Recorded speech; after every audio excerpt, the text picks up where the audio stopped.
കുഞ്ഞിച്ചു മിനസാൻ welcome back to another video. ഞാൻ നിങ്ങളുടെ സ്വന്തം എക്സ്ട്രാ കോമിക്. സോ നമ്മൾ ഇന്ന് നോക്കാൻ പോകുന്നത് സോളോ ലെവലിംഗ് റാഗ്നറോക്കിന്റെ സീസൺ 2 എപ്പിസോഡ് 7 ആണ്. ഗൈസ്, ഈ വീഡിയോ ആദ്യമായിട്ട് കാണുന്ന ഒരാളാണ് നിങ്ങളെങ്കിൽ ഇതിനു മുമ്പിട്ട് എല്ലാ വീഡിയോസും കണ്ടിട്ട് മാത്രമേ ഈ ഒരു വീഡിയോ കാണാൻ പാടുള്ളൂ. അതേപോലെ തന്നെ പേജ് ഇതുവരെ ലൈക്ക് ചെയ്യാത്തതും സബ്സ്ക്രൈബ് ചെയ്ത ഒരാളാണെങ്കിൽ ഇപ്പം തന്നെ ലൈക്ക് ചെയ്യാനും സബ്സ്ക്രൈബ് ചെയ്താലും മറക്കേണ്ട. കാര്യം സോളോ ലെവലിംഗിന് നമുക്ക് നല്ല കട്ട സപ്പോർട്ട് കിട്ടിക്കൊണ്ടിരുന്നതാണ്. ഇപ്പോൾ ആ സപ്പോർട്ടിൻ്റെ 100-1 പോലും ഇല്ലെന്നാണ് എനിക്ക് പറയാനുള്ളത്. എങ്കിലും ഞാൻ നിങ്ങൾക്ക് വേണ്ടി വീഡിയോസ് ഒക്കെ ചെയ്യുന്നുണ്ട്. അതുകൊണ്ട് തന്നെ ഇപ്പം തന്നെ ലൈക്ക് ചെയ്യാനും സബ്സ്ക്രൈബ് ചെയ്യാനും എനിക്ക് ആ ഒരു നല്ലൊരു സപ്പോർട്ട് തരാനും മറക്കണ്ട കേട്ടോ. സോ നേരെ എന്തായാലും വീഡിയോയിലേക്ക് കിടക്കാം. അങ്ങനെ എപ്പിസോഡ് തുടങ്ങാൻ നിർത്ത് സുഹ പറയുന്നുണ്ട്. അപ്പോൾ ഇങ്ങനെ ഇവിടെയുള്ളവരുടെ ബാക്കി മെമ്മറീസ് കൂടെ നമുക്ക് ചെക്ക് ചെയ്താലോ. ആ ടൈമിൽ തന്നെ ബേക്ക് പറയുന്നുണ്ട്, കഴിഞ്ഞ ലോകത്തിലെ എൻ്റെ മെമ്മറീസ് അല്ലേ. എന്നാൽ മീഹോ ഇടയ്ക്കവരോട് പറയും ചെയ്യും, അച്ഛ ഒന്ന് വെയിറ്റ് ചെയ്തേ, ഇത് കുറച്ച് ഡേഞ്ചറസ് ആയിട്ടാണ് എനിക്ക് തോന്നുന്നത്. അവൻ പറയുന്നത് അത് കുറച്ച് മാജിക്കലായിട്ടില്ലേ. എനിക്കറിയാം ഈ ലോകം ശരിക്കും മാറിപ്പോയെന്ന്, പക്ഷേ ഇതൊട്ടും സെൻസ് ആകുന്നില്ല, ഇതൊട്ടും സെൻസ് തരുന്നില്ല എനിക്ക്. ആ ടൈമിൽ തന്നെ അവൻ നേരെ മുന്നോട്ട് നടന്നു. എന്നിട്ട് സുഹുവിൻ്റെ കയ്യിൽ കയറി പിടിച്ചിട്ട് അവൻ പറയുന്നുണ്ട്, സുഹുവിനെ എനിക്ക് വിശ്വാസമാണ്. അടുത്ത സെക്കൻഡ് തന്നെ അവൻ്റെ ശരീരത്തിലേക്ക് ആ ഒരു താക്കോൽ കുത്തിയിറക്കി. പിന്നെ ആ ഒരു വലിയൊരു പവർ അവിടെ ആക്ടിവേറ്റുമായി. ഈ സമയത്ത് തന്നെ മിഹോ കാണുന്നുണ്ട്, അച്ഛൻ ഞാൻ പല തവണ പറഞ്ഞിട്ടുണ്ട് ആദ്യം ചിന്തിച്ചിട്ട് മാത്രമേ ആക്ട് ചെയ്യാൻ പാടുള്ളൂ. പക്ഷേ അത് കഴിഞ്ഞ് കാണിക്കുന്നത് നമ്മുടെ ബേക്കിൻ്റെ ശരീരമൊക്കെ കിടന്ന് വിറക്കുന്നതാണ്. അവൻ പറയുന്നുണ്ട്, ഇത് കുറച്ച് സ്ട്രേഞ്ച് ആയിട്ടില്ലേ. ഞാൻ മറന്നുപോയ എൻ്റെ ഈ മെമ്മറീസൊക്കെ എനിക്ക് വല്ലാണ്ടൊരു അനുഭൂതി തന്നെ തരുന്നു. ഈ സമയത്ത് പാക് ഡൂജിൻ പറയുന്നുണ്ട്, കോപ്പ് ഇത് കുറച്ച് പ്രശ്നമാണല്ലോ. സോ ഈ ലോകം ഒരു തവണ റീസെറ്റ് ചെയ്യപ്പെട്ടതാണല്ലേ, അതുകൊണ്ട് തന്നെ ആകെ എൻ്റെ മേത്ത് ഒരിക്കലും വർക്ക് ചെയ്യുന്നതല്ല. അങ്ങനെയാണെന്നുണ്ടെങ്കിൽ അവർക്കെല്ലാവർക്കും എന്നെ സംശയം തോന്നത്തില്ലേ. കോപ്പ് ഞാനിപ്പോൾ എന്ത് ചെയ്യും, ഒരു യുദ്ധം ചെയ്യണോ എൻ്റെ ബിലീവേഴ്സിനെ വെച്ചുകൊണ്ട്? അത് മണ്ടത്തരവാ. കാര്യം എനിക്ക് തൗസൻഡ്സ് ഓഫ് ബിലീവേഴ്സ് ഉണ്ട്, പക്ഷേ അവർ ആർക്കും ഇവരുടെ ലെവലിലേക്ക് എത്താൻ സാധിക്കത്തില്ല. സോ ഞാൻ അത് ചെയ്യാമെന്ന് പറയാൻ നേരത്താണ് പെട്ടെന്ന് ഈ മിഹോ പറയുന്നത്, അല്ല എനിക്കൊന്നും സംഭവിച്ചില്ലേ. ആ സമയത്ത് അവൻ ശരിക്കും ഞെട്ടി. ആ സമയത്ത് സുഹം പറയുന്നുണ്ട്, ഇത് കുറച്ച് വിയേഡാണല്ലോ, കഴിഞ്ഞ ലോകത്തിൽ നിന്റെ മെമ്മറീസ് ഒന്നും ഇങ്ങോട്ട് വന്നില്ലേ, അതെന്ത് പറ്റി?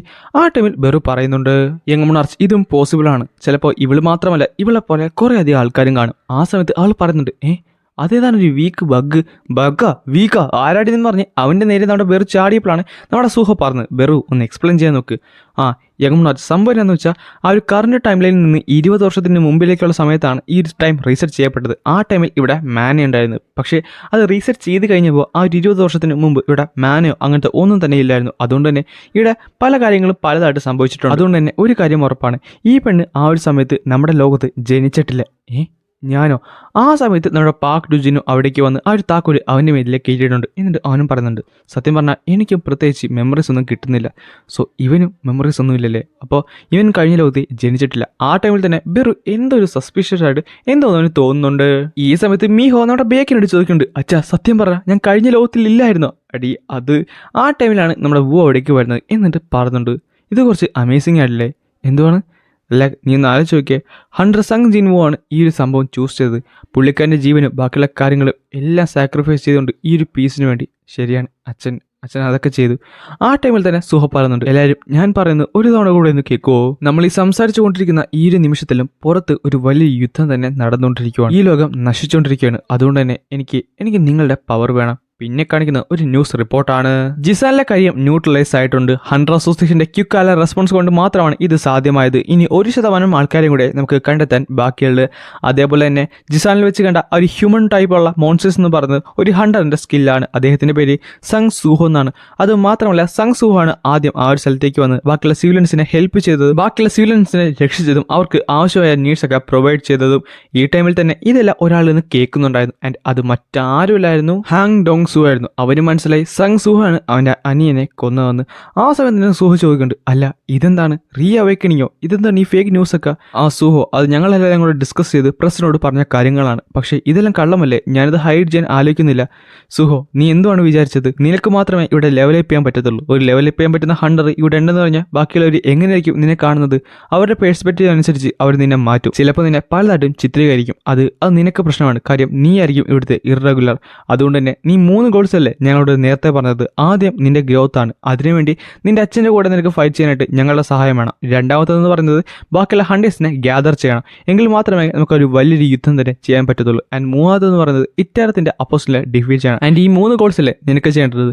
അത് കഴിയുമ്പോൾ ഞാൻ എന്തായാലും എൻ്റെ അച്ഛൻ്റെ അടുത്തേക്ക് പോയി എൻ്റെ അച്ഛനെ ഹെൽപ്പ് ചെയ്യാനാണ് പ്ലാൻ ചെയ്തിട്ടുള്ളത്. പക്ഷേ ഇതിനു വേണ്ടി നിനക്ക് ഇങ്ങനെ ചുമ്മാ നിന്നാൽ മാത്രം പോരാ, നിനക്ക് സപ്പോർട്ട് വേണം. സോ എന്തൂസിയാസം മാത്രം പോലെ നിനക്ക് തലയുടെ അത്തിക്കൊച്ച ആൾ താമസവും വേണം. ശരിയാണ്, അദ്ദേഹം പറഞ്ഞത് എന്തുകൊണ്ട് ശരിയാണ്, ഞാൻ ആ 3 ഗോൾസ് മാത്രമേ എൻ്റെ മനസ്സിൽ വെച്ചുള്ളൂ, ബാക്കിയുള്ളതിനെ പറ്റി ഒന്നും ആലോചിച്ചില്ലായിരുന്നു. എന്തായാലും താങ്ക്സ് അഡ്വൈസിന് വേണ്ടി. അല്ല, നിങ്ങളെല്ലാവരും എന്നെ ഹെൽപ്പ് ചെയ്യുമല്ലോ. ആ സമയത്ത് ബേക്ക് പറയുന്നുണ്ട്, പിന്നെ അല്ലാതെ നീ എൻ്റെ ക്യാപ്റ്റൻ ഇൽവൻ സങ്ങിൻ്റെ പേരക്കുട്ടിയാണ്. അതുമാത്രമല്ല ഈ ഹ്യൂമാനിറ്റിയുടെ തന്നെ ഏറ്റവും വലിയ ഹോപ്പായുള്ള സങ് ജിനുവിൻ്റെ മകനാണ്. അതുകൊണ്ട് തന്നെ നിന്റെ ആക്ഷൻസ് എൻ്റെ ഹൃദയം കീഴടക്കി സുഹോ. ഞാൻ മാത്രമല്ല എൻ്റെ വൈറ്റ് ടൈഗർ ഗിൽഡും നിന്നെ അസിസ്റ്റ് ചെയ്യുന്നതായിരിക്കും. ഈ സമയത്ത് നമ്മുടെ ചോയ് ജോയിങ്ങിൻ പറയുന്നുണ്ട്, ഹണ്ടർ സങ് ഇറ്റാറംസുമായിട്ട് ഫൈറ്റ് ചെയ്യാൻ കുറച്ച് പാടുപെടുന്നല്ലേ പറഞ്ഞത്. എനിക്ക് അറിഞ്ഞൂടാ ഞാൻ നിന്നെ ഹെൽപ്പ് ചെയ്യണോ വേണ്ടതെന്ന്. പക്ഷേ ഒരു കാര്യം ഉറപ്പാണ്, ഈ ഭൂമി നശിക്കാൻ നേരത്ത് അതെനിക്ക് നോക്കിക്കൊണ്ടിരിക്കാൻ പറ്റത്തില്ലല്ലോ. അതുകൊണ്ട് തന്നെ എന്നെയും കൂട്ടിക്കോ. ഞങ്ങളുടെ ഗിൽഡ് നിന്നെ ഫുള്ളി ഹെൽപ്പ് ചെയ്യുന്നതായിരിക്കും. ഇനി ബാക്കിയുള്ളത് ചോയ് ജോങ്ങിൻ മാത്രമാണ്. പക്ഷേ അവൻ എന്ത് പറയും? കുറച്ചു നേരം നമ്മുടെ ലിം തേക്കിയോ മിണ്ടാതിരിക്കുന്നുണ്ട്. എന്നിട്ട് ചോദിക്കുന്നുണ്ട്, നീ തന്നെയല്ലേ ലീ മിൻസങ്ങിനെ കൊന്നത്? അതെ. അവൻ്റെ അപ്പിയറൻസ് എന്തായിരുന്നു? അത് അവൻ സ്റ്റാർ പൗഡർ യൂസ് ചെയ്തുകൊണ്ട് തന്നെ ഇറ്റാരത്തിൻ്റെ അപ്പോസിൽ അവനെ പ്രൊസസ് ചെയ്തതാണ്. അപ്പോൾ നീ എന്തിനാണ് അവനെ റീച്ച് ചെയ്തത്?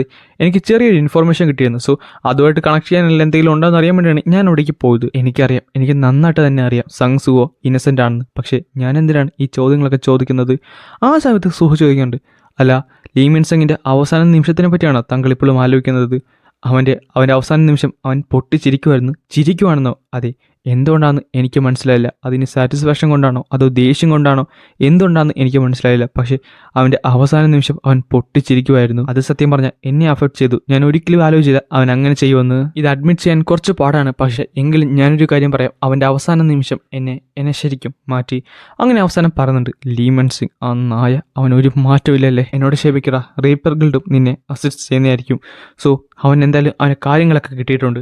ഇപ്പോൾ എന്തായാലും 3 മാസീവുള്ള ഗിൽഡാണ് അവനെ അസിസ്റ്റ് ചെയ്യാനായിട്ട് പറഞ്ഞിട്ടുള്ളത്. സോ ഇനി സൂഹോൻ്റെ കാര്യങ്ങൾ എന്താണെന്ന് അറിയണം. സൂഹോ ഇനി എങ്ങനെയായിരിക്കും മുന്നോട്ട് പോകണമെന്ന് അറിയണം. എനിക്കറിയാം സൂഹോ ജിൻവോ അല്ലെന്ന്. പക്ഷേ ഒരു കാര്യം ഉറപ്പാണ്, സൂഹോനെ ഇപ്പോൾ കാണുന്നിടത്ത് ആ പഴയ ജിൻവോനെയാണ് എനിക്ക് ഓർമ്മ വരുന്നത്. എനിക്കെന്തായാലും വെയിറ്റ് ചെയ്യാൻ പറ്റുന്നില്ല.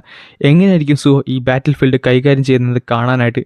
ആ സമയത്ത് അവൻ പറയുന്നുണ്ട്, ഞാൻ എന്തായാലും എൻ്റെ പ്ലാനെങ്കിൽ എക്സ്പ്ലെയിൻ ചെയ്യാം. സോ ആദ്യം നമ്മൾ ചെയ്യേണ്ടത്, പിന്നെ കാണിക്കുന്നത് വോ ഞെട്ടിത്തെറിച്ചിരിക്കുന്നതാണ്. അവനൊരു കാര്യം മനസ്സിലായിട്ടുണ്ട്, സങ് ജിൻവോ അല്ല സുഹോ എന്ന്. കാര്യം സുഹോ ചൂസ് ചെയ്ത പാത്ത് എന്ന് പറയുന്നത് ചോരപ്പുഴയാണ്. ആൻഡ് ഈ ഒരു കാര്യം കേൾക്കാൻ നേരത്ത് എല്ലാവരും ഒരേപോലെ ഞെട്ടിത്തെറിച്ചിരുന്നുകൊണ്ടാണ് ഈ ഒരു ചാപ്റ്റർ ഇവിടെ അവസാനിക്കുന്നത്.